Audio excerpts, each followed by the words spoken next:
Você quer saber o porquê que hoje em dia o contexto evangélico, na grande maioria, para não generalizar, porque tem aqueles ainda que se espantam, né? Mas a grande maioria não se espanta mais quando vê um pastor envolvido na política, não se espanta mais quando vê uma igreja se transformando num curral eleitoral, e a sensação que passa é que o negócio normalizou, virou tudo a mesma coisa.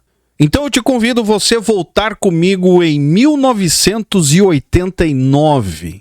Vale lembrar que naquela época era escândalo um pastor ungido, líder de uma igreja, apoiar ou sair como candidato. Tanto que muitos pastores abandonavam seus ministérios para viver uma vida dentro do contexto político. E diante de um vídeo que me enviaram lá no inbox várias vezes, o link desse vídeo, vou mostrar para vocês aqui e eu vou contar a história envolvendo um pouco a Assembleia de Deus Madureira. Deixa o seu like no decorrer do vídeo que é importante, o seu joinha ajuda muito.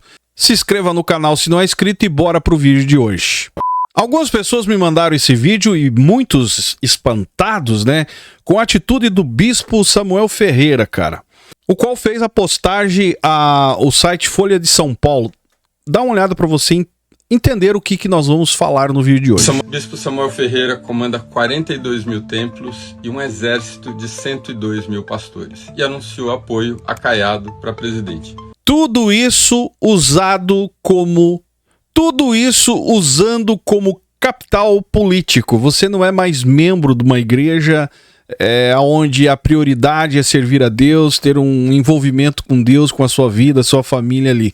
O negócio hoje, meu amigo, é poder. E não é de hoje que isso acontece. Só que hoje está escancarado, né? Bispo Samuel Ferreira comanda 42 mil templos e um exército de 102 mil pastores e anunciou apoio a Caiado para presidente. Isso é sinal de algo grande acontecendo. Flávio Bolsonaro está provocando um racha na direita evangélica. O interessante para nós aqui é só essa parte. Por quê? Porque, cara, a Assembleia de Deus sempre foi uma igreja politiqueira. Lá em 1989, falando-se de Assembleia de Deus Madureira, um teólogo chamado Raimundo Ferreira de Oliveira já estava incomodado com a igreja flertando com a política. E qual era o motivo? Um evento cheio de coincidências divinas, né? Aonde um tal de ministro Íris, deixa eu ver onde é que está o nome dele aqui, Íris Rezende, apareceu nesse evento recebendo elogios numa ideia messiânica, quase que endeusado, na verdade endeusando o cara, né? E adivinhe qual foi o apelido carinhoso que a igreja deu, isso em 1989. Deram o apelido carinhoso para esse ministro chamado Íris Rezende como José do Egito versão Planalto. E essa é uma história verdadeira da Assembleia de Deus. Até vou ler, fazer questão de ler para vocês aqui, que está no portal do blog Mário Sérgio Histórias.blogspot.com, e ele posta isso aqui, cara, que é um recorte do jornal da época, onde tem toda a notícia relacionada ao apoio da Assembleia de Deus a esse Íris Rezende. Eu até vou ler aqui para você entender melhor. Na postagem da Assembleia de Deus, a opção política escrita pelo teólogo Raimundo Ferreira de Oliveira no Mensageiro da Paz, de julho de 1989, revistaram-se as críticas do saudoso pastor sobre o apoio de algumas lideranças das Assembleias de Deus a determinado postulamente a presidência. Ou seja, esse Íris estava sendo cogitado para ser um presidente da República. E já nessa época, em 89, a igreja estimou esse cara como um Messias. Ou seja, um José do Egito no Planalto. O caso citado pelo pastor Raimundo ocorreu na 32ª Convenção Nacional dos Ministros Evangélicos da Assembleia de Deus de Madureira e igrejas filiadas, abre parênteses, antiga nomenclatura da CONAMAD, fecha parênteses, em Taguatinga, Distrito Federal. Entre os dias 16 e 22 de abril de 89, na mesma data, a Assembleia de Deus local inaugurava o seu novo templo sede, com obra da administração do pastor Divino Gonçalves dos Santos. Na inauguração do templo estavam presentes várias autoridades, entre elas, o ministro da Agricultura, Íris Rezende, membro da Igreja Cristã Evangélica, com longa trajetória política em Goiás. Rezende era um dos pré-candidatos do PMDB à presidência da República, ou seja, centrão, né, meus amigos? Para conseguir a indicação, Íris tinha ao seu favor sua excelente gestão à frente do ministério no governo Sarney, em 85 a 90. O Globo destacou principalmente uma fala do pastor Manuel Ferreira dizendo que Rezende iria representar o evangelho no Palácio do Planalto. O Jornal do Brasil foi além, mencionou uma revelação do pastor Ferreira, Manuel Ferreira, né? O próximo presidente do Brasil será um evangélico e, portanto, Íris Rezende. A polêmica profecia foi desmentida posteriormente pelo líder da Madureira, mas na imprensa, às vezes vale não o que ele falou, mas o que poderia ter dito. Basicamente, essa foi a narrativa da imprensa sobre o acontecimento citado por Raimundo.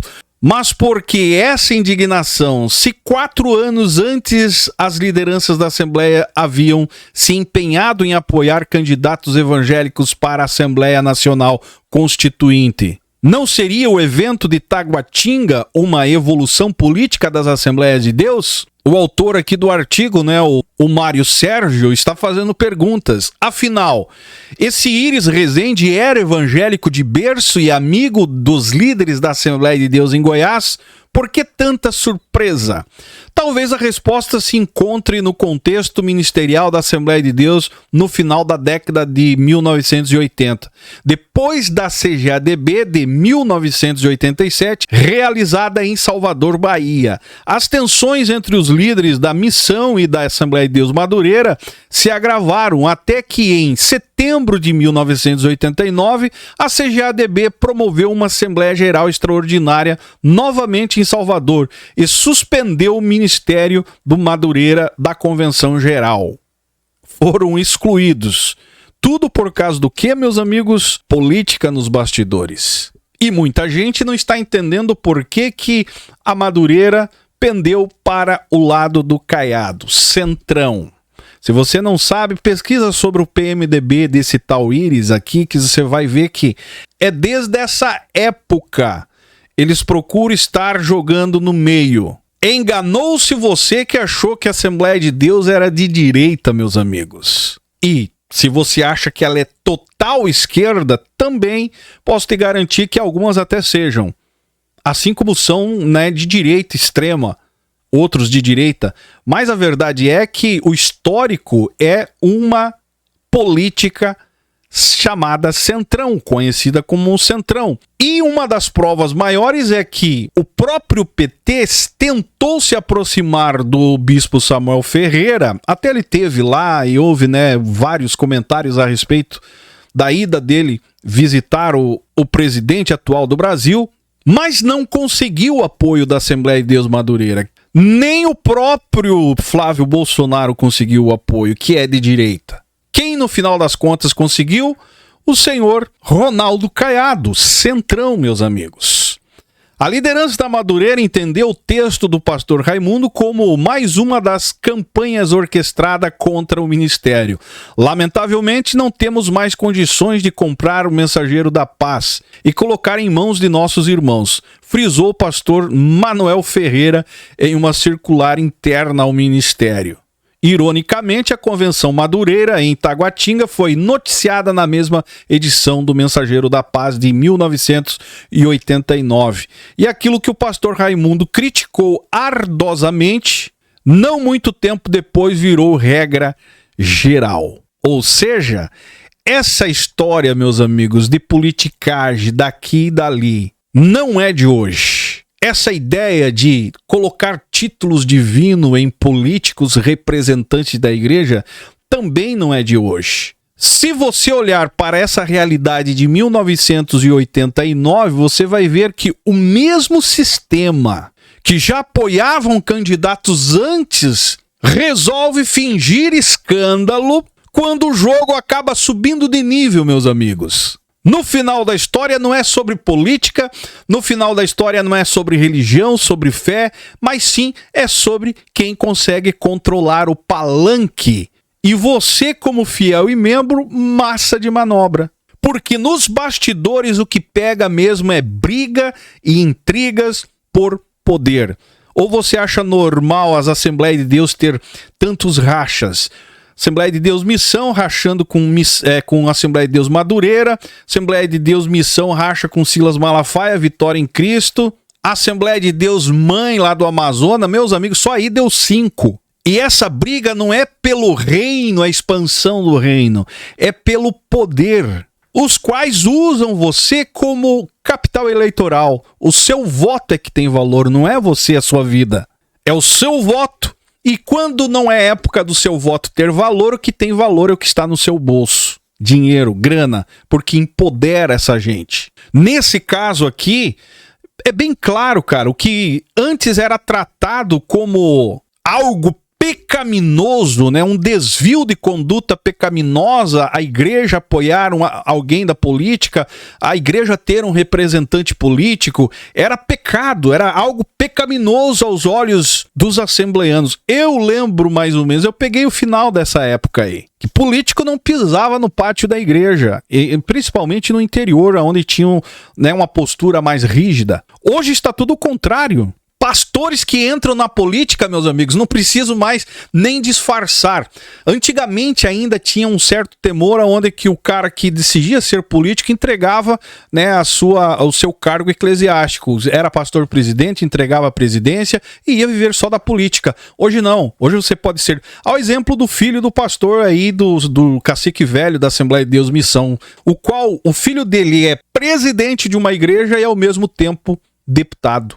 Está tudo normal, família no poder, influência rolando nos bastidores e ninguém mais fala nada contra isso. É tudo dominado e você ainda insiste em chamar esse contexto de obra de Deus. Em 1989 eles fingiam escândalo quando se falava de política.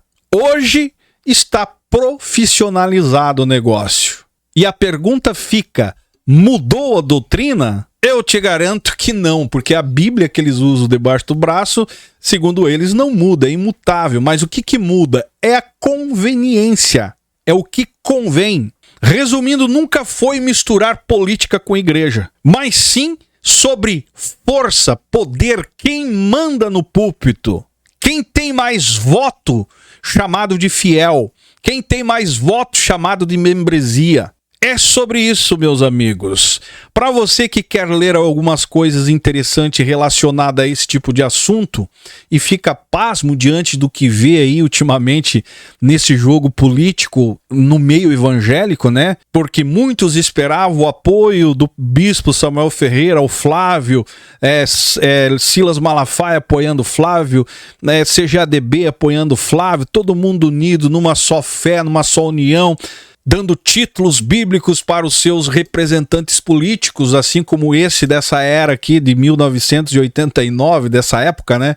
Chamado de José do Egito no Planalto, em Brasília. Muita gente se decepcionou diante da atitude desse Samuel Ferreira, o qual tomou a posição de apoiar com as suas tantas e lá vai pedradas igrejas. Vamos ver aqui. Bispo Samuel Ferreira comanda 42 mil templos e um exército de 102 mil pastores e anunciou apoio a Caiado para presidente. Isso é sinal de... Com seus 42 mil templos e um exército de 102 mil pastores, saiu em apoio de Ronaldo Caiado. Talvez o sobrenome do Caiado faça mais sentido com aquele texto bíblico deles, né? Sepulcros Caiados. Deixa o seu comentário embaixo se você concorda comigo. Se não é inscrito do canal, se inscreve e vamos aguardar o que vem por aí nas próximas semanas. Me segue nas demais redes sociais, ajuda a hypar o nosso conteúdo, e esse é o canal Fala Zaz, estamos juntos por um Brasil e um mundo melhor.